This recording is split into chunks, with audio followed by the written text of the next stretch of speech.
प्रदीप कुमार पांडे जी, कानपुर। श्री हरिवंश महाराज जी, मन की चाल क्या है या गति क्या है? ये मन चाहता क्या है आखिर? तीन गुण है।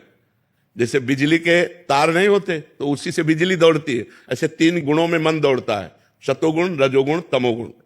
जब हमारा भोजन सात्विक होगा, हमारा संग सात्विक होगा, तो हमारा सतोगुण बढ़ेगा, और जब सतोगुण बढ़ेगा तो मन की लाइन भगवान की तरफ होने लगेगी। अच्छे विचार, दया, दूसरों का उपकार करना, ये और जब रजोगुण और तमोगुण बढ़ेगा तो भोग, धन कैसे प्राप्त हो, हिंसात्मक प्रवृत्तियां, प्रमाद प्रवृत्तियां, व्यसन, इनमें मन भागता है। तीन गुणों के अनुसार ही मन चलता है। तो हमको चाहिए पहले सतोगुण लाना। अब आजकल भोजन में दुनिया की चीजें जो पा रहे हो, ये घोर रजोगुण तमोगुण प्रकट करने वाला है। प्याज लहसुन पाना, शराब पीना, मांस खाना, अंडा खाना, ये तो घोर राक्षसी भोजन है।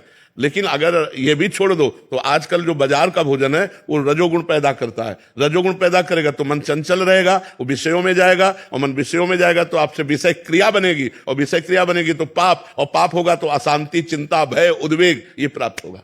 मन की चाल तीन गुणों के अनुसार चलती है, वो स्वयं नहीं चलता, वो तीन गुणों के अनुसार चलता है। जैसा आपका आहार, शुद्ध भाषा में जैसा खाओगे अन्न वैसा बनेगा, गांव गली की भाषा में कहते नहीं, तो हमारा आहार यदि रजोगुणी हुआ, तमोगुणी हुआ, तो मन रजोगुण तमोगुण से युक्त होकर प्रमाद, हिंसा, भोग, कैसे रुपया मिले, कैसे दूसरों से हम सुख छीन सके, ऐसी भावनाएं बनाने लगेगा। अगर सतोगुण आया तो कैसे दूसरों को सुख प्रदान करें, कैसे हमारा मंगल हो, कैसे हमारे पाप नष्ट हो, ये भावनाएं आने लगती। मन में जो भावना पैदा होती है वो तीन गुणों के अनुसार होती है, स्वयं में नहीं पैदा होती।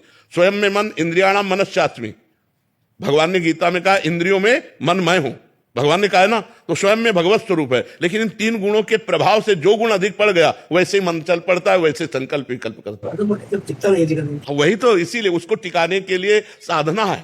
भगवान के नाम का जप करते हुए हम जब आगे समय व्यतीत करेंगे और वो निष्पाप होगा तो टिकने लगेगा। जब तक पाप है तब तक चंचल है, और जहां वो निष्पाप हुआ तहां टिक जाएगा। इसे वैराग्य और अभ्यास के द्वारा टिकाया जाए। वैराग्य शब्द से किसको परिचय?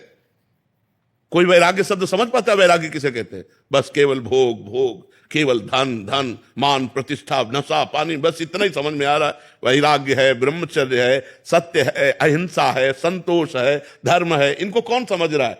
कौन शास्त्रीय बात बच्चा मानने के लिए तैयार होगा? और जो तैयार है उनका जीवन पवित्र हो रहा है, नहीं तो भ्रष्ट होते चले जा रहे हैं, नष्ट होते चले जा रहे हैं।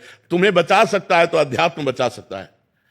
बोलो, जिस माँ ने हमको दूध पिलाया, जिस माँ ने हमारा पालन पोषण किया, उसी माँ और पिता को हम वृद्धावस्था में अनाथ आश्रम छोड़ आते हैं या उनको निकाल देते हैं, ये कौन सा धर्म है? अब उनको जरूरत है तुम्हारी, पैसे की जरूरत नहीं, तुम्हारे प्यार की जरूरत है। जैसे छोटे बच्चे को माँ के प्यार की जरूरत है, ऐसे बूढ़ी माँ को बच्चे के प्यार की जरूरत है। लोग त्याग कर देते हैं, लोग अनाथ आश्रम छोड़ आते हैं, लोग उनको पीटते हैं, उनको कष्ट देते हैं। ये क्या है? अध्यात्म के बिना ही तो है। नहीं तो प्रातः काल उठ के रघुनाथा, मात पिता गुरु ना वही माथा। भगवान स्वयं प्रातः काल उठकर अपने माता पिता गुरु के चरणों में मस्तक पधराते थे, हाथ से चुना नहीं, मस्तक पधराते थे। और आज कौन इतने लोगों में हमें बताए कि अपने माता पिता के चरणों में रोज प्रातः काल मस्तक रखते हैं? हमारे पूज्य हैं, हमारे पिता हैं, हमारी माँ है, हमें रोज प्रातः काल उनकी वंदना करनी चाहिए। कौन करता है? अगर कोई करता है तो अध्यात्म से जुड़ा है, संतों से जुड़ा है, वही करता है। नहीं, कौन करता है? माता पिता को ऐसी हे दृष्टि से देखा जाता है।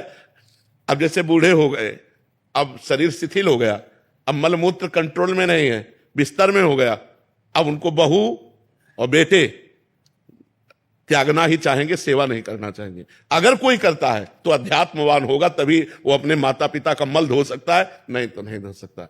तो इसलिए अध्यात्म जरूरी है कि आपको क्या करना चाहिए, क्या नहीं करना चाहिए, ये ज्ञान। आपका मंगल कैसे होगा, आपको शांति कैसे मिलेगी, आपको आनंद कैसे मिलेगा, वो पाप से नहीं मिलेगा, वो धर्म से मिलेगा, वो पुण्य से मिलेगा। तो